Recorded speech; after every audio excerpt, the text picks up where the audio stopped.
নির্বাচনে মহাজোটের শরিক দলগুলো এককভাবে অংশ নিলেও জোটগতভাবে লড়ছে ২০ দল। সবারই প্রত্যাশা প্রভাবমুক্ত নিরপেক্ষ নির্বাচন। অনানুষ্ঠানিক প্রচারণা চালাচ্ছে প্রার্থীরা। কৌশল নির্ধারণে ব্যস্ততার পাশাপাশি চলছে গণসংযোগও। ভোটাররা খুঁজছেন সৎ ও যোগ্য প্রার্থী। মৃত্যুদণ্ডপ্রাপ্ত জামাতের আমির নিজামীর আপিলে চলছে আসামি পক্ষের যুক্তি খণ্ডন। রাষ্ট্রপক্ষের পাল্টা যুক্তি উপস্থাপন শেষ হবে আজই। স্বাধীনতার ৪ দশকে দেশের শিক্ষা ব্যবস্থায় পরিবর্তন হলেও গুণগত মান নিয়ে প্রশ্ন। পরীক্ষা ব্যবস্থায় তথ্য প্রযুক্তির সুফল কাজে লাগানোর পরামর্শ শিক্ষাবিদদের। এবং আগামী বছর নারায়ণগঞ্জে চালু হচ্ছে 2টি বেসরকারি আইসিটি। আমদানি রপ্তানি প্রবৃদ্ধি অর্জনে বিশেষ ভূমিকা রাখবে বলছেন বিশেষজ্ঞরা। খরচ কমানোর তাগিদ ব্যবসায়ীদের।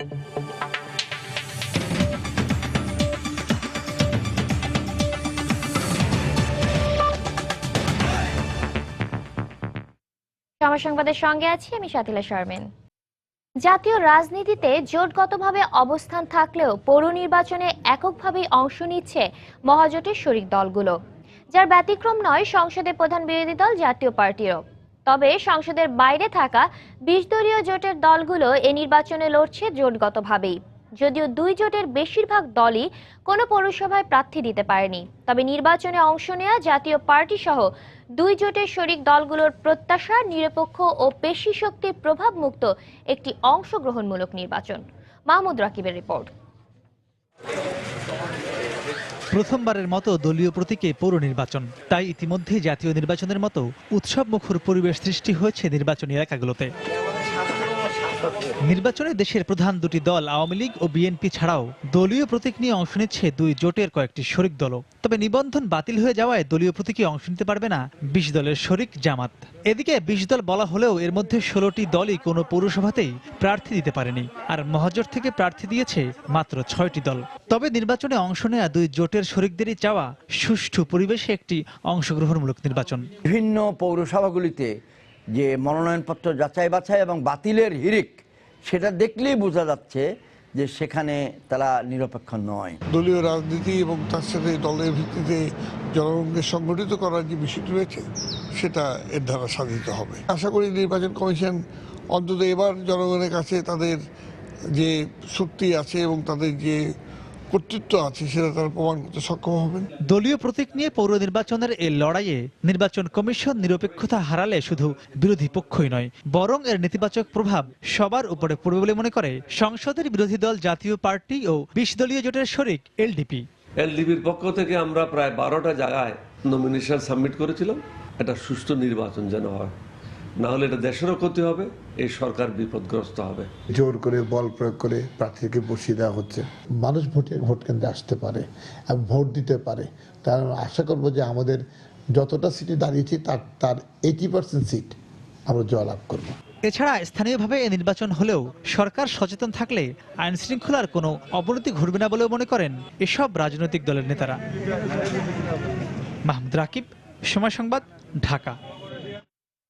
এদিকে অনানুষ্ঠানিকতার আড়ালে জমজমাট প্রচারণা চালিয়ে যাচ্ছেন দক্ষিণ চট্টগ্রামের পটিয়া ও চন্দনাইশ উপজেলার নির্বাচনের প্রার্থীরা। ঘরোয়া আড্ডার মাধ্যমে যেমন নির্বাচনী কৌশল নির্ধারণে ব্যস্ত সময় পার করছেন তারা, তেমনি মতবিনিময়ের মাধ্যমে চালাচ্ছেন গণসংযোগও। এক্ষেত্রে সব প্রার্থী নির্বাচনের ব্যাপারে আশাবাদী হলেও ভোটাররা খুঁজছেন সৎ ও যোগ্য প্রার্থী। বিস্তারিত জানাচ্ছেন কমল দে। ২৫ বছর আগে চট্টগ্রামের পটিয়া পৌরসভায় রূপ নিল কাঙ্ক্ষিত উন্নয়ন হয়নি এলাকার। এবারের নির্বাচনে তাই প্রধান দু প্রার্থীর প্রচারণার ক্ষেত্রে উন্নয়নের অঙ্গীকারকেই প্রাধান্য দিচ্ছেন। এখানে মেয়র পদে ৫ জন, সাধারণ কাউন্সিলর পদে ৪৫ জন এবং সংরক্ষিত কাউন্সিলর পদে ১০ জন লড়াইয়ে টিকে রয়েছেন। বিগত ৫ বছরে যা উন্নয়ন হয়েছে ২০ বছরও তা হয়নি। পটিয়া যে একটা ঐতিহ্য, শিক্ষা, সংস্কৃতির জনপদ, সেটা আরো আলোকিত হবে। সারা দেশব্যাপী আমরা একটা মডেল পৌরসভা হিসেবে উপহার দেওয়ার চেষ্টা চালিয়ে যাব। যেভাবে উন্নয়ন হওয়ার কথা ছিল সেভাবে উন্নয়ন পাইনি। সুস্থ নির্বাচন হলে মানুষ কেন্দ্রে কেন্দ্রে গিয়ে ভোট দিতে পারলে ইনশাআল্লাহ আমরা জিতব। অন্যদিকে চন্দনাইশ পৌরসভাও অনেকটা নামী পৌরসভা। পুরো এলাকাটি এখনো অনেকটা অনগ্রসর। ভোটাররা আগামী ৩০ ডিসেম্বর নির্ধারণ করবেন ৪ জন মেয়র, ৪৩ জন সাধারণ কাউন্সিলর এবং ৫ জন সংরক্ষিত কাউন্সিলর প্রার্থীর ভাগ্য। আমি যদি জিততে পারি ইনশাআল্লাহ আমি সবাইকে নিয়ে এই এলাকায় একটা উন্নয়ন গড়ে তুলবো এবং উন্নয়নে কোনো বৈষম্য আমি করব না। আমি আশাবাদী, এই জন্য আমি অনেক কাজ করেছি এবং বাদবাকি কিছু কাজ আছে। বন্যার পরিস্থিতির কারণে অনেক রোজগার নষ্ট হয়ে গেছে, আশা করি ইনশাল্লাহ আগামীতে ওইগুলো পরিপূর্ণ হবে। তবে প্রার্থীরা নানা আশ্বাস দিল, ভোটাররা খুঁজছেন সৎ ও যোগ্য প্রার্থী। ক্রিয়েটিভ প্রার্থী চাই, যাকে দিয়ে এই পৌরবাসীর সুযোগ সুবিধা বৃদ্ধি পায়। সৎ যোগ্য, এটা কন্টেনার থাকার মতো এরকম আরেকটা প্রার্থী আমরা চাই। পটিয়ায় 34,456 জন এবং চন্দনাইশ পৌরসভায় ভোটার রয়েছেন 26,813 জন। কমল দে, সময় সংবাদ, চট্টগ্রাম। পৌরসভা নির্বাচনে অনানুষ্ঠানিকভাবে প্রচার প্রচারণা চালিয়ে যাচ্ছেন মেয়র ও কাউন্সিলর প্রার্থীরা। এই মুহূর্তে রাজশাহী তানোর পৌরসভা এলাকায় আছেন আমাদের রিপোর্টার রাকিবুল হাসান এবং ময়মনসিংহের গৌরীপুরে আছেন রিপোর্টার হারুনুর রশিদ। সরাসরি চলে যাচ্ছি তাদের কাছে। প্রথমেই যাচ্ছি রাকিবুলের কাছে। পৌরসভায় এবং সেখানে কিন্তু সকাল থেকেই আমরা দেখেছি বেশ নির্বাচনী প্রচারণার একটা ভালো এখানে আবহ চলছে এবং আমরা যেখানে দাঁড়িয়ে আছি সেটি হচ্ছে তানোর বাজার এবং এই বাজারে কিন্তু আজকে লোক সমাগম অনেক বেশি হয়েছে, যার কারণে কিন্তু প্রার্থী যারা রয়েছেন তারা কিন্তু যদিও এখনো পর্যন্ত একেবারেই প্রচারণায় আনুষ্ঠানিক প্রচারণায় আসতে পারেনি, তারপরেও বিভিন্ন জায়গায় চায়ের স্টলে কিন্তু কুশলাদি বিনিময় করছেন তারা এবং বলছেন যে আসলে তারা কি করতে চান এই পৌরসভার উন্নয়নের জন্য। এবং পাশাপাশি কিন্তু এলাকাবাসী এবং এই গ্রামের মানুষরা বলছেন যে তাদের রাস্তাঘাটের উন্নয়নের পাশাপাশি তাদের অন্যান্য কৃষিভিত্তিক নানান ধরনের সুযোগ সুবিধার বিষয়ে তারা কথা বলছেন, তারা দাবি জানাচ্ছেন। এবং সেই সাথে সাথে এখানে যারা প্রার্থী রয়েছেন মিজানুর রহমান বিএনপি সমর্থিত এবং বিদ্রোহী রয়েছেন বিএনপি বিদ্রোহী ফিরোজ সরকার এবং সেই সাথে আওয়ামী লীগ সমর্থিত ইমরুল, তিনি আছেন এখানে নির্বাচনের প্রচারণায়, বিভিন্ন জায়গায় প্রচারণাও করছেন। এবং আপনাকে জানিয়ে রাখি যে তানোর পৌরসভায় কিন্তু আসলে সাধারণ মানুষের প্রত্যাশা যে তারা এমন একজনকে বেছে নেবেন যারা কিনা তাদের উন্নয়নে কাজ করবেন, যারা এতদিনে তানোরের যেই জায়গাগুলো নিয়ে পিছিয়ে আছে সেই জায়গাগুলোকে সামনের দিকে নিয়ে আসবে এবং এইখানকার আরও উন্নয়ন ঘটাবেন এবং তানোর পৌরসভার আরও বিস্তর ঘটাতে যারা হচ্ছে কাজ করবেন তারা কিন্তু আসলে নির্বাচিত হবেন বলে সাধারণ মানুষরা বলছেন।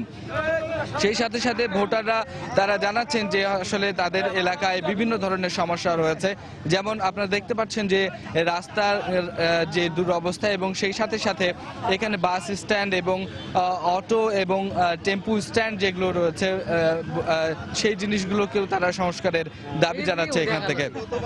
সেই সাথে সাথে আপনাকে আরো একটু বলে রাখি, সেটি হচ্ছে যে রাস্তাঘাটের উন্নয়নটির পাশাপাশি তারা কিন্তু যে বিভিন্ন ধরনের স্থাপনার কথাও বলছেন যেটা আসলে উন্নয়ন দরকার এবং তারা চাচ্ছেন যে হচ্ছে এই সাধারণ মানুষরা বলছেন যে তাদের এই দাবিগুলো যদি হচ্ছে আসলে যেই প্রার্থী মেনে নেবেন বা যেই প্রার্থী তাদেরকে আশ্বস্ত করতে পারবেন যে এই দাবিগুলো পূরণ করতে তারা সক্ষম, মূলত তাদেরকেই তারা বেছে নেবেন। সেই সাথে আরও একটি বিষয় জানিয়ে রাখি যে এই প্রথম পৌরসভায় কিন্তু দলীয় প্রতীকে নির্বাচন হচ্ছেন, কিন্তু সাধারণ ভোটাররা বলছেন যে দলীয় প্রতীকের থেকে যারা পৌরসভা নিয়ে ভাববেন কাজ করবেন তাদেরকেই সমর্থন দেবেন তারা। তো সাথীলা, এই ছিল আমার কাছে তানোর পৌরসভার নির্বাচনের সর্বশেষ খবর। আমি আপনার হয়ে চলে যাচ্ছি ময়মনসিংহে হারুনুর রশিদের কাছে। ধন্যবাদ রাকিবুল। আসলে ময়মনসিংহেও যে পৌরসভাগুলো রয়েছে, যে 9টি পৌরসভায় নির্বাচন হচ্ছে, সেই 9টি পৌরসভায় আসলে এখনো আনুষ্ঠানিক প্রচারণা শুরু না হলেও প্রার্থীরা কিন্তু বসে নেই। প্রার্থীরা যাচ্ছেন ভোটারদের দ্বারে দ্বারে এবং ভোটারদের কাছে তাদের কুশল জানছেন, কুশল বিনিময় করছেন এবং ব্যক্তিগত যোগাযোগ রক্ষা করছেন। আমরা এই মুহূর্তে অবস্থান করছি ময়মনসিংহের গৌরীপুর পৌরসভায়। এই গৌরীপুর পৌরসভায় আসলে আমরা সকাল থেকে এসেই যেটা দেখতে পেয়েছি যে আমরা অনেক প্রার্থীকে দেখেছি তারা ভোটারদের সাথে কথা বলছেন, কুশল বিনিময় করছেন এবং বিভিন্ন ধরনের নির্বাচনী ইস্যু নিয়ে তারা কথা বলছেন এবং বিভিন্ন কায়দায় আসলে ভোটারদের মন জয় করার চেষ্টা করছেন। একই অবস্থা ময়মনসিংহের যে অন্য 9টি পৌরসভা রয়েছে, সব পৌরসভারই আসলে একই অবস্থা। সব প্রার্থীরাই আসলে ভোটারদের কাছে যাচ্ছেন এবং তারা কথা বলছেন। আরেকটি বিষয় জানিয়ে রাখছি যে দলীয় প্রতীকে নির্বাচন হওয়ার কারণে মেয়র পদে যারা দলীয় প্রতীক পেয়েছেন তারা আসলে আগামীকাল থেকেই নির্বাচন অংশগ্রহণ করতে পারবেন। প্রচারণা চালাতে পারবেন। তো গৌরীপুরের যে বিষয়টা হচ্ছে এখানে মেয়র পদে 5 জন এবং কাউন্সিলর পদে সাধারণ কাউন্সিলর পদে 37 জন এবং মহিলা কাউন্সিলর পদে 16 জন প্রার্থী প্রতিদ্বন্দ্বিতা করছেন। আর এখানকার মোট ভোটার সংখ্যা 18,003 জন। তো এই ছিল আসলে গৌরীপুরের নির্বাচনী প্রচারণার সর্বশেষ অবস্থা। শাতিলা। নির্বাচনের প্রচারণার অনানুষ্ঠানিক প্রচারণার সর্বশেষ খবর জানাচ্ছিলেন আমাদের সহকর্মী রাকিবুল হাসান এবং হারুনুর রশিদ। তারা যোগ দিয়েছিলেন রাজশাহী এবং ময়মনসিংহ থেকে। ৭১-এর মানবতা বিরোধী অপরাধে মৃত্যুদণ্ডপ্রাপ্ত জামাত নেতা মতিউর রহমান নিজামীর আপিলের শুনানিতে আসামি ও রাষ্ট্রপক্ষের যুক্তি খণ্ডন উপস্থাপন শেষ হয়েছে। রায় দেওয়া হবে আগামী ৬ জানুয়ারি সকালে। প্রধান বিচারপতি এসকে সিনহার নেতৃত্বে আপিল বিভাগের 4 সদস্যের বেঞ্চে নিজামীর মৃত্যুদণ্ডের সাজা কমানোর পক্ষে শুনানি করতে গিয়ে যুক্তি খণ্ডন শুরু করেন আসামি পক্ষ। এর আগে গতকাল অ্যাটর্নি জেনারেল মাহবুবে আলম এর প্রায় 2 ঘন্টা আদালতে যুক্তিতর্ক উপস্থাপন করেন। শুনানিতে তিনি বলেন, আল বদরের প্রধান হিসেবে বুদ্ধিজীবী হত্যার দায়ে নিজামীর মৃত্যুদণ্ডের সাজাই একমাত্র কাম্য। এর আগে গত 2রা ডিসেম্বর আসামি পক্ষের যুক্তিতর্ক উপস্থাপন শেষ হয়। মানবতা বিরোধী অপরাধের দায়ে গত বছরের 29 অক্টোবর জামাতের এই নেতাকে মৃত্যুদণ্ড দেন ট্রাইব্যুনাল। পরে এই রায়ের বিরুদ্ধে 23 নভেম্বর আপিল করেন তিনি।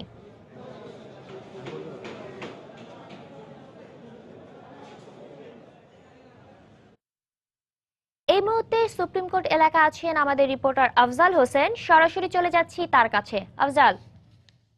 শাতিলা, কিছুক্ষণ আগে মূলত জামায়াতের আমির মতিউর রহমান নিজামীর আপিলের যে সর্বশেষ যুক্তিতর্ক উপস্থাপন সেটি শেষ হয়েছে। আজকে আসলে সকাল 9টা থেকে মূলত আসামি পক্ষের আইনজীবীরা তাদের যুক্তি খণ্ডন করেছেন এবং এরপরে রাষ্ট্রপক্ষ কিছু বক্তব্য দিয়েছে এবং তারপরে মূলত আপিল শুনানিটি শেষ ঘোষণা করেন প্রধান বিচারপতি এসকে সিনহার নেতৃত্বে আপিল বিভাগের 4 সদস্যের বেঞ্চ। তো তিনি যেটি জানিয়েছেন যে আগামী 6 তারিখে রায় দেওয়া হবে। কিছুক্ষণ আগেই মূলত এই রায়ের দিন ধার্য করেছেন। তো আমরা কিছুক্ষণ পরে হয়তো অ্যাটর্নি জেনারেলের সাথে কথা বলবো, তারা এই বিষয়টা আসলে পরিপূর্ণভাবে বলবেন। তো অ্যাটর্নি জেনারেল স্যার, আমরা একটু সরাসরি সম্প্রচারে আছি, যদি একটু সংক্ষেপে যদি বলতেন যে আজকের এই যে মৃত্যুদণ্ডের বহালের পক্ষে আপনারা যুক্তি দিয়েছেন, আসলে কি যুক্তি দিয়েছেন? আমাদের যুক্তিটা হলো, সারা দেশে আমরা সবচেয়ে বেদনা বোধ করি এই বুদ্ধিজীবীদের হত্যা নিয়ে। এই বুদ্ধিজীবীদের, আমাদের দেশের শ্রেষ্ঠ সন্তানরা তাদের জীবন হারিয়েছেন এবং 2 ভাগে হয়েছে।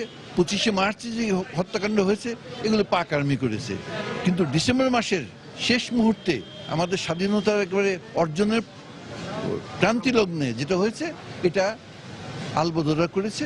একটা বিশেষ বাহিনী জামাত ইসলামের এবং ইসলামী ছাত্র সংঘের যারা সদস্য ছিল তাদের দ্বারা গঠিত, এবং এই বাহিনীর নেতা ছিলেন মতিউর রহমান নিজামী। এটা অস্বীকৃত না।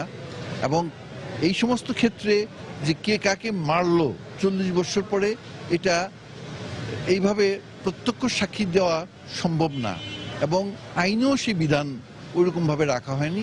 কিন্তু এইখানে তার যে লেখা, তার যে বক্তব্য, এতে স্পষ্ট যে তার এগুলোর ব্যাপারে উনি উৎসাহ দিয়েছেন, উনি প্ল্যান করেছেন এবং ওনার এই উৎসাহতেই, ওনার বক্তব্যতেই উদ্বুদ্ধ হয়ে এই আপনার আল বদররা এই ঘটনাগুলো ঘটিয়েছে। কাজেই এই ব্যাপারে আমরা আদালতের কাছে গতকালও বলেছি, আজও বলেছি, আমরা সর্বোচ্চ শাস্তি আমরা আশা করি। এবং এটা যদি না হয়, সমস্ত যারা এতদিন যাবৎ এই বিচার যারা চেয়ে এসছে বুদ্ধিজীবীদের জন্য, তারা সবাই হতাশ হবে। ধন্যবাদ স্যার।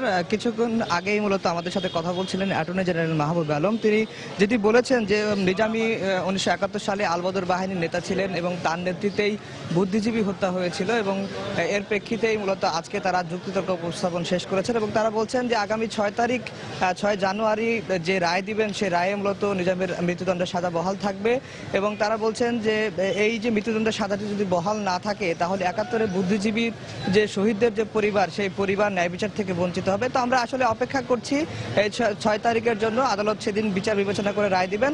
আর এছাড়া আগামী 15 তারিখ থেকে 1 তারিখ পর্যন্ত আসলে সুপ্রিম কোর্টের বন্ধ হয়ে যাবে অবকাশকালীন, যার কারণে মূলত এই রায়ের দিনটি ধার্য করা হয়েছে।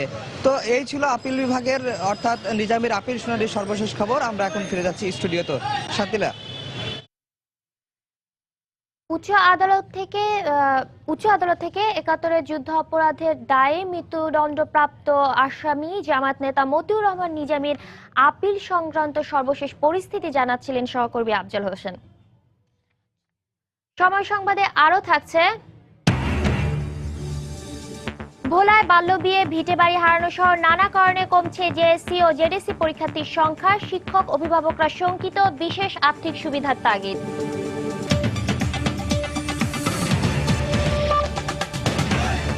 তাই তো সবাই বলে শিল্পাল্লার দিন শেষ, মেগা ডিজিটাল স্কেলে বাংলাদেশ। নাইকো দুর্নীতি মামলা বৈধ বলে হাইকোর্টের দেওয়া রায়ের বিরুদ্ধে সুপ্রিম কোর্টে আপিল করেছেন বিএনপি চেয়ারপারসন বেগম খালেদা জিয়া। একই সঙ্গে মামলার বিচার কাজ স্থগিতের আবেদনও করেছেন তিনি। গতকাল দুপুরে সুপ্রিম কোর্টের সংশ্লিষ্ট শাখায় আপিল করেন বেগম জিয়ার আইনজীবীরা। গত ৩০ নভেম্বর হাইকোর্টের নির্দেশে নাইকো মামলায় আত্মসমর্পণ করে জামিন নেন বেগম জিয়া। আগামী ২৮ ডিসেম্বর ঢাকার বিশেষ আদালত ৯-এর বিচারক আমিনুল ইসলাম এই মামলার অভিযোগ গঠনের বিষয়ে শুনানির দিন ধার্য রয়েছে। এর আগে গত ১৮ জুন নাইকো মামলার বাতিল চেয়ে বেগম খালেদা জিয়ার আবেদন খারিজ করে দিয়ে মামলার বিচার শুরুর আদেশ দেন হাইকোর্ট। কানাডীয় কোম্পানি নাইকোর সঙ্গে অস্বচ্ছ চুক্তির মাধ্যমে রাষ্ট্রের ১৩,৭৭৭ কোটি টাকার ক্ষতির অভিযোগে বেগম জিয়াসহ ৫ জনের বিরুদ্ধে মামলাটি করে দুদক। অন্য সিটি কর্পোরেশনের মতো এবার রংপুর ও গাজীপুর মেট্রোপলিটন এলাকার বাসিন্দাদের জন্য প্রণয়ন করা হচ্ছে মহানগরী পুলিশ। গতকাল সচিবালয়ে রংপুর ও গাজীপুরের জন্য আলাদা দুটি পুলিশ আইনের খসড়ায় নীতিগত অনুমোদন দিয়েছে মন্ত্রিসভা। প্রধানমন্ত্রী শেখ হাসিনার সভাপতিত্বে মন্ত্রিসভার নিয়মিত বৈঠকে রংপুর ও গাজীপুরের জন্য নতুন পুলিশ আইনের বিভিন্ন পর্যবেক্ষণ তুলে ধরা হয়। এরপর ওই দুটি সিটি কর্পোরেশনের বাসিন্দাদের জন্য অধিকতর পুলিশি সেবা নিশ্চিত করতে একই আইনের খসড়ায় নীতিগত অনুমোদন দেয় মন্ত্রিসভা। এছাড়াও বেসামরিক বিমান পরিবহন ও পর্যটন মন্ত্রণালয়, মৎস্য ও পানি সম্পদ মন্ত্রণালয় এবং তথ্য যোগাযোগ প্রযুক্তি বিভাগের বিভিন্ন সাম্প্রতিক কর্মকাণ্ড সম্পর্কে মন্ত্রিসভাকে অবহিত করা হয়। বৈঠক শেষে সাংবাদিকদের ব্রিফ করেন মন্ত্রিপরিষদ বিভাগের অতিরিক্ত সচিব বিজয় ভট্টাচার্য।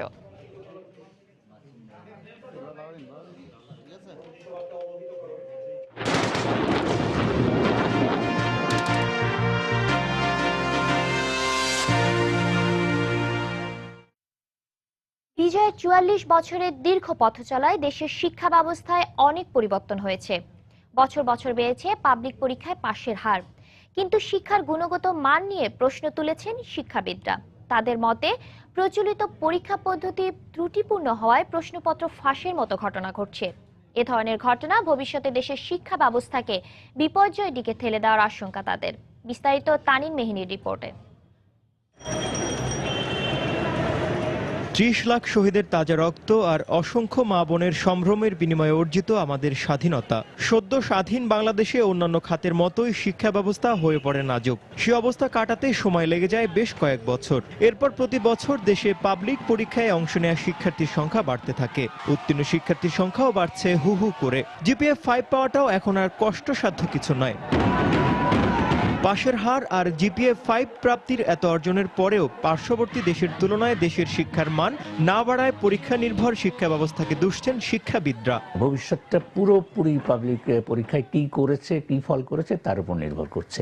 এই পরীক্ষা কেন্দ্রিকতাটা দূর করা দরকার, এখানে শিক্ষা কেন্দ্রিকতাটা আনা দরকার। এই যে হাজার হাজার লক্ষ জিপিএ পাস পাচ্ছে, এটা থেকে বোঝার উপায় নেই যে আমাদের শিক্ষার উন্নতি হচ্ছে।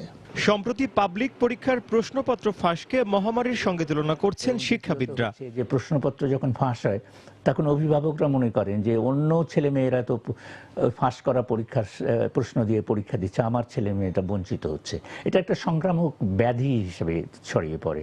আমরা শিক্ষায় আসলে দারুণ ভালো করছি সেটা বলার কোনো সুযোগ নাই। যে সকল দেশ আমাদের প্রায় সমপর্যায়ে ছিল কিন্তু এখন অগ্রগতির মাপকাঠিতে ধরাছোঁয়ার বাইরে চলে গেছে, তার মধ্যে কোরিয়া আছে, তার মধ্যে মালয়েশিয়া আছে, তারা কিন্তু অনেক দূরে গিয়ে গেছে। পরীক্ষা পদ্ধতিতে তথ্য প্রযুক্তির সুফল কাজে লাগানোর পরামর্শ শিক্ষাবিদদের। তথ্য প্রযুক্তি অত্যন্ত তানিন মেহেদি, সময় সংবাদ, ঢাকা। আবারও পৌরসভা নির্বাচনের খবর। রাজশাহীর কাটাখালী, পুঠিয়া ও চারঘাট পৌরসভায় দলীয় মনোনীত প্রার্থীদের মাথা ব্যথার কারণ হয়ে দাঁড়িয়েছেন বিদ্রোহী প্রার্থীরা। অবশ্য দলের স্বার্থে শেষ পর্যন্ত বিভেদ ভুলে একসঙ্গে মাঠে নামার আশা করছেন আওয়ামী লীগ ও বিএনপির দলীয় প্রার্থীরা। আব্দুল সালামের ছবিতে আরো জানাচ্ছেন সাইফুর রহমান রকি। এই প্রথম দলীয় প্রতীকে পৌরসভা নির্বাচন, তাই রাজশাহীর পুঠিয়া, চারঘাট, কাটাখালী পৌরসভায় আওয়ামী লীগ ও বিএনপির একাধিক প্রার্থী মনোনয়ন প্রত্যাশা করেন, কিন্তু দলীয় মনোনয়ন না পাওয়ায় বিভেদ ও মনোমালিন্য সৃষ্টি হয় দুদলের মনোনয়ন প্রত্যাশীদের মধ্যে। ফলে স্বতন্ত্র ও বিদ্রোহী প্রার্থী হিসেবে ভোটযুদ্ধে নামার ঘোষণা দিয়েছেন তারা। তবে দলের স্বার্থে ক্ষোভ ভুলে ঐক্যবদ্ধভাবে নির্বাচনে অংশ নেবেন বলে আশাবাদী দলীয় সমর্থিত প্রার্থীরা। আমরা যদি এলাকার উন্নয়নে বিশ্বাস করে এবার উন্নয়নের একটা জোয়ার ইনশাল্লাহ কাটাখালী পৌরসভা এবার বয়ে যাবে। দলীয় প্রতীকের বাইরে বিএনপির এবং যারা সচেতন মানুষ তারা কোনোভাবে ভুল করবে বলে আমি মনে করি না। অবশ্য স্থানীয় সরকার নির্বাচনে ব্যক্তি ইমেজকে বড় করে দেখছেন স্বতন্ত্র ও বিদ্রোহী মেয়র প্রার্থীরা। এজন্য কৌশলে প্রচারণাও চালাচ্ছেন তারা। যে মানুষটাকে ভরসা করতে পারে এরূপ মানুষকেই মানুষ নির্বাচিত করে। এখানে দলটা মূলত ফ্যাক্টর হয়ে কোনো কালেই দেখা দেয়নি। পুরো ইলেকশনটা যে একেবারে দলীয় ইয়েতে হবে এটা একটা ভুল ধারণা, এবং যার ফলে আমি নিজে থেকে অনেকটাই আশাবাদী। আর এলাকার উন্নয়নে তরুণ প্রার্থীদের এগিয়ে রাখছেন ভোটাররা। সুখ দুঃখে যে পাশে থাকতে পারবে আমরা তাকে নির্বাচিত করব। তারা বলেছে যে আমরা এবার দেশের জন্য কাজ করব, তার আগে এবার দিয়ে আমরা চেষ্টা করব। এদিকে আইন শৃঙ্খলা বাহিনীর সমন্বয়ে আসন্ন পৌরসভা নির্বাচন অবাধ ও সুষ্ঠু হবে বলে জানালেন আঞ্চলিক নির্বাচন কর্মকর্তা। আইন শৃঙ্খলা রক্ষাকারী বাহিনী যারা ছিলেন বা আছেন তারা আমাদের সহযোগিতা করেছেন, এবং আমরা আশা করছি যে আগামী নির্বাচন সুন্দরভাবে অনুষ্ঠিত করার জন্য তাদের সহযোগিতা আমরা পাব। চারঘাটে 27,000, পুঠিয়ায় 19,500 ও কাটাখালী পৌরসভায় 19,000 ভোটার রয়েছেন। সাইফুর রহমান রকি, সময় সংবাদ, রাজশাহী। আসন্ন পৌরসভা নির্বাচন সুষ্ঠু হবে কিনা এ নিয়ে সংশয় প্রকাশ করেছেন জাতীয় পার্টির চেয়ারম্যান হুসেইন মোহাম্মদ এরশাদ। গতকাল বিকেলে রংপুরে তার নিজ বাসভবন পল্লী নিবাসে সাংবাদিকদের সঙ্গে আলাপকালে একথা বলেন। সুষ্ঠু নিরপেক্ষ নির্বাচন হয়, আওয়ামী লীগের অতীত কর্মকাণ্ড মানুষ ভুলে যাবে, কিন্তু এই বিষয়ে মানুষের মনে সন্দেহ আছে, আমার মনে সন্দেহ আছে। ইতিমধ্যে তার প্রমাণ আমরা পেয়েছি। 18 জায়গায় আমাদের প্রার্থীকে 18 জায়গার প্রার্থীকে মনোনয়নপত্র দাখিল করতে দেয় নাই, তাদের থ্রেট করা হয়েছে। এখনো অনেকে ভয়ভীতি দেখানো হচ্ছে যে তোমার নমিনেশন দিবে না। আমি চাই যে নির্বাচন করি, কিন্তু এইভাবে নির্বাচন করা অত্যন্ত কঠিন।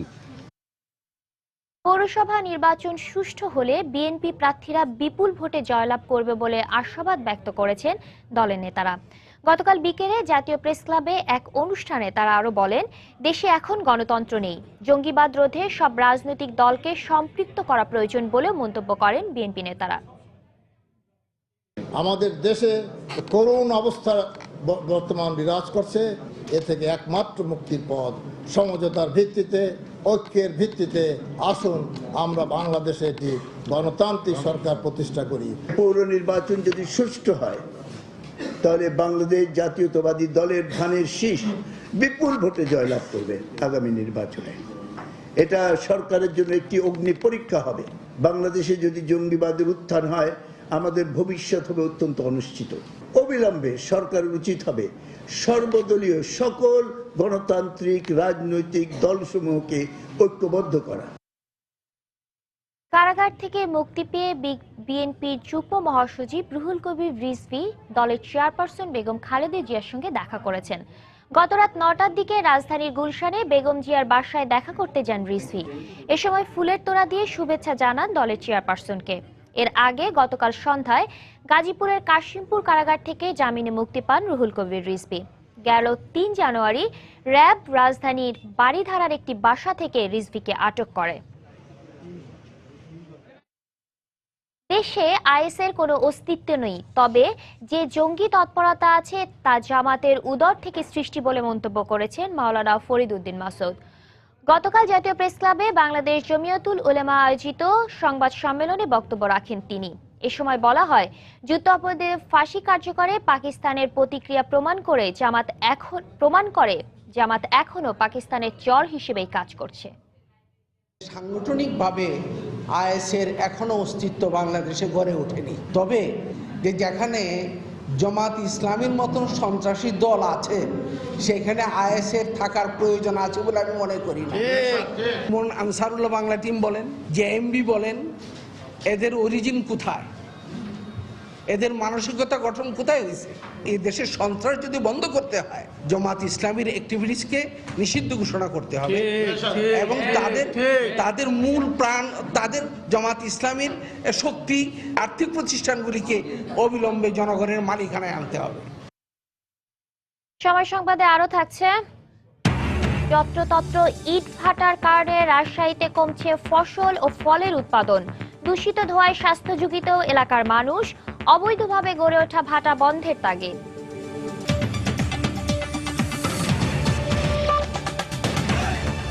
আরএফএল ওয়াটার পাম্প, পানি দেবে টেনশন নয়। হযরত শাহজালাল আন্তর্জাতিক বিমানবন্দরে মালয়েশিয়ান এয়ারলাইন্সের একটি বিমান থেকে প্রায় 9 কোটি টাকা মূল্যের স্বর্ণের বার উদ্ধার করেছে শুল্ক গোয়েন্দা বিভাগ। গোপন সংবাদের ভিত্তিতে গত রাত 9:30টার দিকে মালয়েশিয়ান এয়ারলাইন্স MH196 এ তল্লাশি চালানো হয়। এ সময় বিমানের দুটি সিট কভারের নিচে থেকে 18.5 কেজি ওজনের 160টি স্বর্ণের বার উদ্ধার করা হয়। এ ঘটনায় কাউকে গ্রেফতার করা সম্ভব না হলেও মালয়েশিয়ান এয়ারলাইন্সের ক্রুদের জিজ্ঞাসাবাদ করা হবে বলে জানিয়েছে শুল্ক গোয়েন্দা বিভাগ। গাজীপুরের ডুয়েটে আধিপত্য বিস্তারকে কেন্দ্র করে ছাত্রলীগের দুপক্ষের সংঘর্ষে 10 জন আহত হয়েছে। এতে অনির্দিষ্টকালের জন্য বিশ্ববিদ্যালয় বন্ধ ঘোষণা করেছে কর্তৃপক্ষ। পুলিশ জানায়, গতকাল বিকেলে ডুয়েটে ছাত্রলীগের গ্রুপ নিজেদের মধ্যে সংঘর্ষে জড়িয়ে পড়ে। এ সময় তারা বিশ্ববিদ্যালয় হলের আসবাবপত্র ও মালামাল ভাঙচুর করে। এতে দুপক্ষের অন্তত 10 জন আহত হয়। আহতদের উদ্ধার করে শহীদ তাজউদ্দিন মেডিকেল কলেজ হাসপাতালে ভর্তি করা হয়। এদিকে ঘটনার পর পরিস্থিতির অবনতির আশঙ্কায় বিশ্ববিদ্যালয়ের সব পরীক্ষা স্থগিতের পাশাপাশি ক্যাম্পাস বন্ধ ঘোষণা করেছে কর্তৃপক্ষ। ভোলায় নদী ভাঙনে ভিটেবাড়ি হারিয়ে অন্যত্র চলে যাওয়া এবং বাল্যবিয়ের কারণে এবছর জেএসসি ও জেডিসি পরীক্ষায় অংশ নিতে পারেনি প্রায় 1200 ছাত্রছাত্রী। এই পরীক্ষার মতো স্কুল ও মাদ্রাসার অভ্যন্তরীণ পরীক্ষায়ও উপস্থিতি কমে যাওয়ায় শঙ্কিত শিক্ষক অভিভাবকরা। আর দরিদ্র শিক্ষার্থীদের পড়াশোনা চালিয়ে নেওয়ার জন্য বিশেষ আর্থিক সুবিধার প্রয়োজন বলে জানালেন জেলা শিক্ষা অফিসার। নাসিরউদ্দিন লিটনের তথ্য, উৎপল দেবনাথের ছবি নিয়ে ডেস্ক রিপোর্ট। এবছর জেএসসি ও জেডিসি পরীক্ষার জন্য জেলার 7 উপজেলার 488টি শিক্ষা প্রতিষ্ঠান থেকে 24,706 জন শিক্ষার্থী ফর্ম পূরণ করে। কিন্তু নভেম্বরে অনুষ্ঠিত পরীক্ষায় 1,265 জন শিক্ষার্থী অংশ নেয়নি। অনুপস্থিত পরীক্ষার্থীদের মধ্যে 53% ছাত্রী ও 47% ছাত্র বলে সংশ্লিষ্ট সূত্রে জানা গেছে। অনেক বাড়িঘর নদী বিলীন হয়ে গেছে। বিলীন হয়ে যাওয়ার কারণে তারা অন্যত্র চলে গেছে। প্রায় গার্ডিয়ান জেএসসি পরীক্ষার্থী 3টা ছেলে বিভিন্ন জায়গায় শিশু শ্রমের জন্য চলে যাওয়ায় জেএসসি পরীক্ষা দিতে পারেনি। পরীক্ষার আগে বিয়ে বা স্থানান্তরের কারণে মাঝপথে পড়াশোনা বন্ধের কথা জানালেন শিক্ষার্থী ও অভিভাবকরাও। পরীক্ষা এফোর্সার পড়াইতে পারে নাই আর পরীক্ষা দিতে পারি নাই। আমার বিয়ে শাদী দিয়ে দিছে। আমার আব্বু আম্মুর সাথে নদী ভাঙার এক জায়গার কারণে আরেক জায়গায় গেছি। নদী ভাঙার কারণে আমাদের ফলানের স্কুলে পড়াইতেও পারি না, পরীক্ষাও দিতে নাই, খাওয়া দাওয়া ঠিক মতন দিতে পারি না। অন্যদিকে সরকারিভাবে আর্থিক সুবিধা বা উপবৃত্তি চালুর তাগিদ দিলেন জেলা শিক্ষা কর্মকর্তা। মাসিক আর্থিক সাহায্য যদি সরকার বাহাদুরে পদক্ষেপ নেয় বা সমাজের যারা ধনাঢ্য ব্যক্তি তারা যদি পদক্ষেপ নেয়, হয়তো এদেরকে আমরা এদের আওতায় আনতে পারবো। এবছর ভোলায় জেএসসিতে 15,811 জন ও জেডিসি পরীক্ষায় 7,630 জন শিক্ষার্থী অংশ নেয়। সময় সংবাদ, ভোলা। 2018 সালের জুলাইয়ের পর বাংলাদেশে তৈরি পোশাকের বিদেশি ক্রেতা সংগঠন অ্যাকর্ড অ্যালায়েন্সের কার্যক্রম পরিচালনার মেয়াদ এক মুহূর্তের জন্য বাড়ানো হবে না বলে জানিয়েছেন বাণিজ্যমন্ত্রী তোফায়েল আহমেদ। গতকাল সন্ধ্যায় বঙ্গবন্ধু আন্তর্জাতিক সম্মেলন কেন্দ্রে এক অনুষ্ঠানে একথা বলেন তিনি। এ সময় তিনি দাবি করেন, উন্নত বিশ্বের অনেক দেশের চেয়ে বাংলাদেশ বিদেশিদের জন্য নিরাপদ জায়গা। অ্যাকর্ড অ্যালায়েন্সের মেয়াদ শেষ হবে 2018 সালে জুলাই। তারা চেষ্টা করছে আরো বাড়াবার জন্য, প্রশ্নেই ওঠে না। একদিন 1 সেকেন্ডও বাড়ানো হবে। টার্কিতে 95 জন বোম ব্লাস্টে নিহত হয়েছে। এই সেদিন ফ্যামিলি প্ল্যানিং অফিসে ঢুকে ইউনাইটেড স্টেটস আমেরিকায় মার্কিন যুক্তরাষ্ট্রে 10 জনকে গুলি করে হত্যা করেছে এবং প্রতিদিন হত্যা সংঘটিত হচ্ছে এবং যে সংগঠিত করে তাকে সাথে সাথে মেরে ফেলে। তার জন্য মানবাধিকার নেই, আর আমরা এরেস্ট করলে মানবাধিকার। চট্টগ্রাম বন্দর থেকে নৌপথে ঢাকার বিভিন্ন শিল্পাঞ্চলে পণ্য পরিবহনে শীতলক্ষার তীরে গড়ে উঠেছে একাধিক বেসরকারি ইনল্যান্ড কন্টেইনার টার্মিনাল আইসিটি। এর মধ্যে 2016 সালে নারায়ণগঞ্জে চালু হতে যাচ্ছে 2টি বেসরকারি আইসিটি। বিশেষজ্ঞরা মনে করছেন আমদানি রফতানির ক্রমবর্ধমান প্রবৃদ্ধি অনুযায়ী এসব নৌ টার্মিনাল আগামী দিনে কন্টেইনার পরিবহনে বিশেষ ভূমিকা রাখবে। তবে ব্যবসায়ীদের মতে নৌপথকে জনপ্রিয় করতে পণ্য পরিবহনের খরচ কমানোর পাশাপাশি জাহাজের শিডিউল ঠিক রাখতে হবে। বিস্তারিত জানাচ্ছেন হাজিরা শিউলি।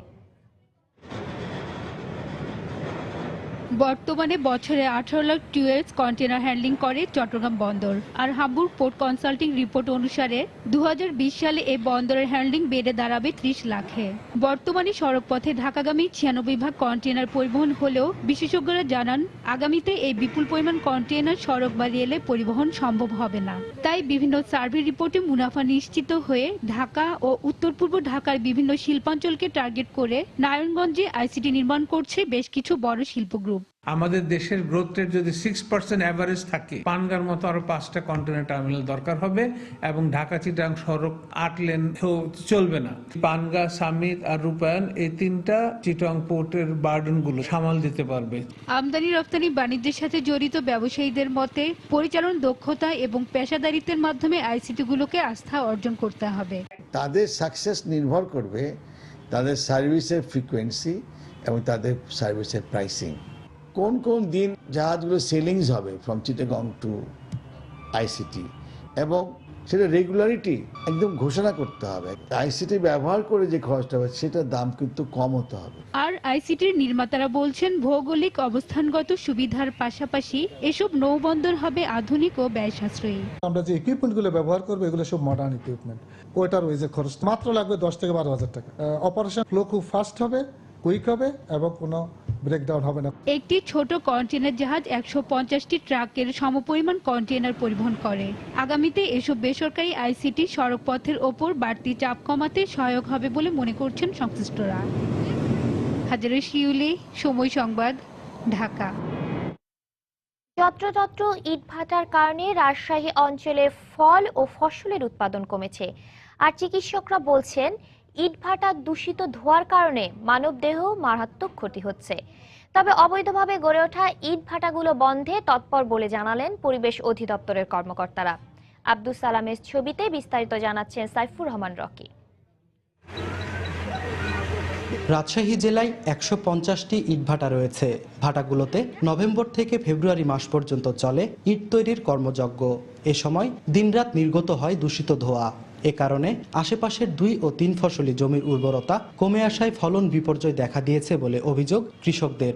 শুধু ফসলই নয়, উৎপাদন কমেছে বিভিন্ন ফলেরও, এমনটাই অভিমত কৃষি বিশেষজ্ঞদের। যেখানে ইটভাটা স্থাপন করা হয় ঠিক ওই স্থানের মাটির উর্বরতা শক্তি নষ্ট হয়ে যায়, যার ফলে দেখা যায় যে গাছের উৎপাদন যথেষ্ট কমে যায়। ভাটার কারণে যে আমের গাছে ধরেন টাঠা লাগে, আম হয় না। ইটভাটার দূষিত ধোঁয়ার কারণে ফুসফুস, শ্বাসতন্ত্র সহ মানবদেহের মারাত্মক ক্ষতি হচ্ছে বলে জানালেন বিশেষজ্ঞ চিকিৎসকরা। ভাটার ধোঁয়া থেকে গর্ভস্থ শিশু বড় হবে সেটা হয় না। আমাদের ভাষায় আমরা একে বলি লো বার্থ ওয়েট, তারপরে অ্যাসফেক্সিয়া, তারপরে জন্মের পরে নিউমোনিয়া, এইসব রোগে বাচ্চা আক্রান্ত হতে পারে। তবে নতুন করে আর কোনো ইটভাটার অনুমোদন দেয়া হচ্ছে না জানিয়ে এই কর্মকর্তা জানালেন নিয়ম বহির্ভূতভাবে গড়ে ওঠা ভাটার বিরুদ্ধে ব্যবস্থা নেওয়া হবে। কেউ যদি এই সমস্ত এলাকায় ইটভাটা যদি স্থাপন করে থাকে তাহলে আমরা শেষ ইটভাটাকে উচ্ছেদ করার জন্য মোবাইল কোর্ট বা এনফোর্সমেন্ট কার্যক্রম শুরু করব। পরিবেশ অধিদপ্তরের ছাড়পত্র ছাড়াই অবৈধভাবে পরিচালিত হচ্ছে প্রায় 50টি ইটভাটা। সাইফুর রহমান রকি, সময় সংবাদ, রাজশাহী। 1971 সালের এই দিনে পাক হানাদার মুক্ত হয় ব্রাহ্মণবাড়িয়া, পটুয়াখালী ও মাদারীপুরের কালকিনি উপজেলা। স্বাধীনতার 44 বছর পেরিয়ে গেলেও আজও শহীদদের গণকবর সহ স্মৃতি বিজড়িত স্থানগুলো রয়েছে অরক্ষিত। আর বিজয়ের মাস উপলক্ষে শহীদদের প্রতি সম্মান জানাতে মুক্তিযুদ্ধের এসব স্থাপনা যথাযথভাবে সংরক্ষণের দাবি জানিয়েছেন শহীদ পরিবারের সদস্য ও মুক্তিযোদ্ধারা। ব্যুরো প্রতিবেদক ও জেলা প্রতিনিধিদের পাঠানো তথ্য ও ছবি নিয়ে ডেস্ক রিপোর্ট। 1971 সালের ডিসেম্বরের প্রথম সপ্তাহে ব্রাহ্মণবাড়িয়ার পূর্বাঞ্চল আখাউড়া মুক্ত করার পর মুক্তিবাহিনী ও মিত্রবাহিনী যৌথভাবে ব্রাহ্মণবাড়িয়ার দিকে অগ্রসর হয়।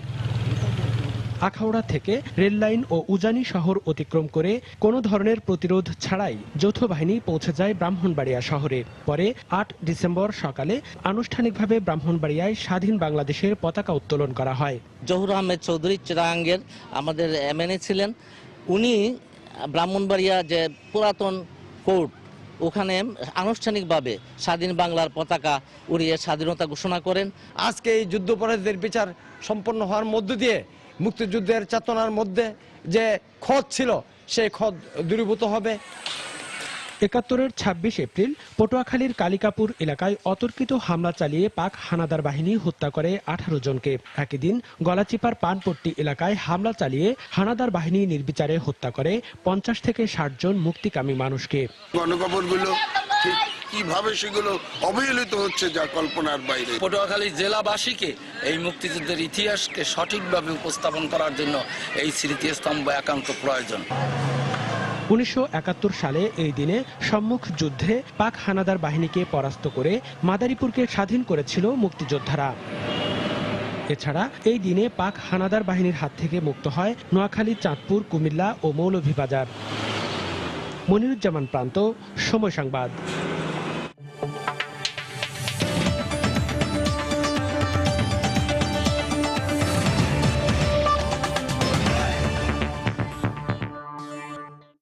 সবার উপরে জীবন সত্য এই স্লোগানে নাট্যদল থিয়েটারের আয়োজনে রাজধানীর শিল্পকলা একাডেমির জাতীয় নাট্যশালায় চলছে সপ্তাহব্যাপী নাট্য উৎসব থিয়েটার সপ্তাহ 2015।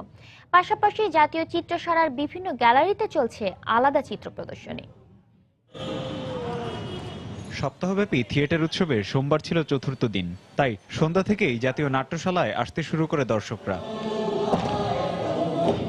এদিন মঞ্চস্থ হলো রবীন্দ্রনাথ ঠাকুর রচিত নাটক মুক্তধারা। এতে অভিনয় করেছেন ফেরদৌসী মজুমদার, ত্রপা মজুমদার সহ আরো অনেকে। উৎসবের 4 দিন গড়ালেও দর্শক সংখ্যা ছিল কম। এজন্য রাজধানীর যানজটকে দায়ী করেছেন প্রখ্যাত নাট্যাভিনেতা রামিন্দু মজুমদার। প্রথম দিন তো আমরা খুব আশাতীত সাড়া পেয়েছি, পরবর্তীকালে স্বাভাবিকভাবে একটু দর্শক কমতে থাকে। দর্শক না আসার প্রধান কারণ হচ্ছে যানজট। এর বিকল্প একমাত্র হতে পারে যে ঢাকা শহরের বিভিন্ন জায়গায় নাটক মঞ্চায়নের উপযোগী যদি ব্যবস্থা করা যায়, তাহলে দলগুলো গিয়ে সেসব জায়গায় নাটক করতে পারে। অন্যদিকে জাতীয় চিত্রশালার গ্যালারি 1 ও গ্যালারি 5-এ চলছে চিত্রশিল্পী সাইদ আহমেদ ও আরিফ শাহিনের আলাদা চিত্র প্রদর্শনী। দ্বিতীয়টি চলবে 13 ডিসেম্বর পর্যন্ত। তারিকুল হাসান আশিক, সময় সংবাদ, ঢাকা। দেশের বাইরের খবর। যুক্তরাষ্ট্রে মুসলমানদের প্রবেশ সম্পূর্ণ নিষেধের দাবি জানিয়েছেন মার্কিন রিপাবলিকান প্রেসিডেন্ট পদপ্রার্থী ডোনাল্ড ট্রাম্প। নির্বাচনী প্রচারণার এক বিবৃতিতে তিনি এ দাবি জানান। সোমবার মার্কিন প্রেসিডেন্ট বারাক ওবামা জঙ্গি নির্মূলের যুদ্ধে মুসলমানদের বন্ধু হিসেবে পাশে রাখার ঘোষণার পরই তিনি এ দাবি জানালেন।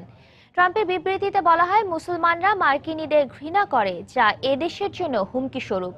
এছাড়াও এ ধরনের সন্ত্রাসী হামলার সঠিক কারণ বের করা না পর্যন্ত সীমান্ত বন্ধ রাখারও আহ্বান জানান তিনি।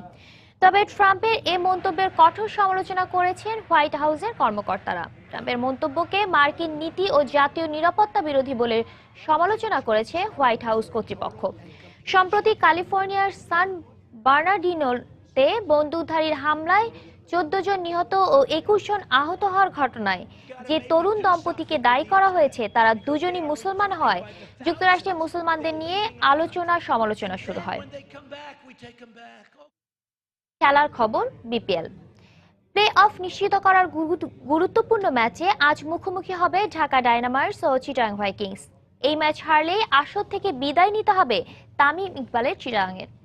অন্যদিকে জয় পেলেই ঢাকার প্লে অফ নিশ্চিত হবে। মিরপুরে ম্যাচটি শুরু হবে দুপুর 2টায়। নামি দামি তারকারা দলে থাকলেও মাঠের খেলায় খুব একটা সুবিধা করতে পারছে না তামিম ইকবালের দল। 8 ম্যাচে 2 জয়ে মাত্র 4 পয়েন্ট সংগ্রহ বন্দরনগরীর দলটির। প্লে অফে খেলার সম্ভাবনাও খুবই ক্ষীণ চিটাগাংয়ের। তারপরও সমীকরণের মারপ্যাচে টুর্নামেন্টে টিকে থাকতে এই ম্যাচে জয় তুলে নিতে চায় ভাইকিংস। অন্যদিকে 7 ম্যাচে 3 জয়ে 6 পয়েন্ট নিয়ে চতুর্থ স্থানে আছে ঢাকা ডায়নামাইটস। চিটাগাংয়ের বিপক্ষে জয়ই পারে ঢাকাকে প্লে অফে খেলার টিকিট দিতে। আর অপর এই ম্যাচে ডায়নামাইটসে যোগ দেবেন পাকিস্তানি অলরাউন্ডার মোহাম্মদ হাফিজ। এছাড়া মুস্তাফিজ নাসিররা থাকায় শক্তিশালী দল নিয়ে চিটাগাংয়ের বিপক্ষে মাঠে নামবে কুমার সাঙ্গাকারার ঢাকা।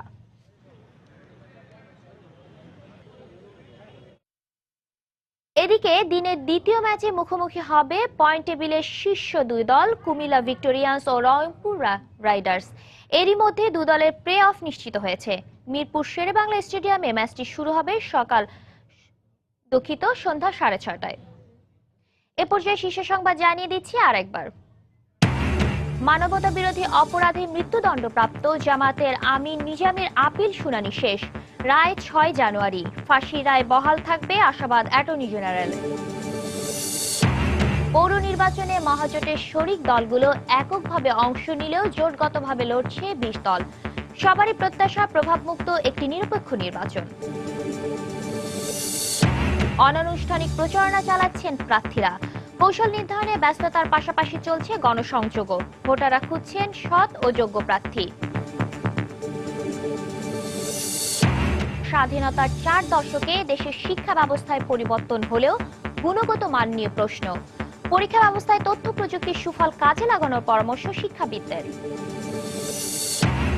এবং আগামী বছর নারায়ণগঞ্জে চালু হচ্ছে 2টি বেসরকারি আইসিটি।